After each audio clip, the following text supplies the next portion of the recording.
من غير أمير اندهى عليه. وهو طبعا هيبص ليه اللي هينده عليه؟ هيبص هيلاقيكي انت على طول. انت تطلبي منه ان انت ترقصي معاه، طبعا هو هيوافق على طول. وأول ما هيبص في عينيكي هيموت في غرامك ويمكن يطلبك للجواز.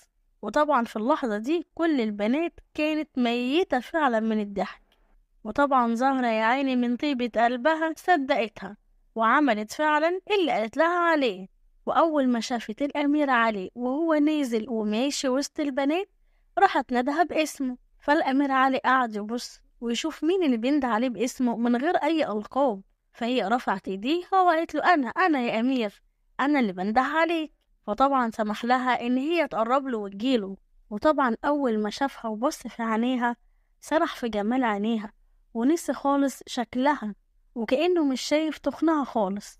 وزهرة كمان بصت في عينه ونسيت خالص ايه اللي كانت هتعمله. فبنت ابن البنات بصوت واطي كده تلاقي اطلبي منه ان انت ترقصي معاه، اطلبي منه. وفعلا زهرة بتطلب من الأمير ان هي ترقص معاه. فالأمير بصلها وجه يرقص معاها، استغرب جدا واتخض من التخن اللي هي فيه وما كانش عارف يعمل ايه من المنظر اللي هو شايفه. جسم تخين جدا على وجه جميل جدا جدا جدا. فزهرة حبت تلهيه وترقص معاه، بس يا عيني اتكعبلت ووقعت على الأمير. وطبعا في اللحظة دي كل اللي كان في القاعة مات على نفسه من الضحك، قعد يضحك ضحك هستيري. والحراس طلعوا يجروا بسرعة على الأمير علشان يشيلوه، بس ما كانوش قادرين يشيلوه علشان زهرة كانت واقعة عليه. وفعلا حاولوا يقوموا زهرة، وبعد ما قوموها وقوموا السلطان كان غضبان جدا وزعل جدا وقعد يزعق فيها ويزعق في الحراس ويقول لهم هو أنا مش طلبت البنات الرشيقات هم بس اللي يجوا؟ الرشيقات والجمال ايه اللي انتوا جايبينه ده؟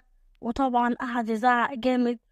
وزهرة كانت زعلانة جدا من اللي بتسمعه من الأمير. وطبعا الأمير طلب من الحراس إنهم يطردوها بره.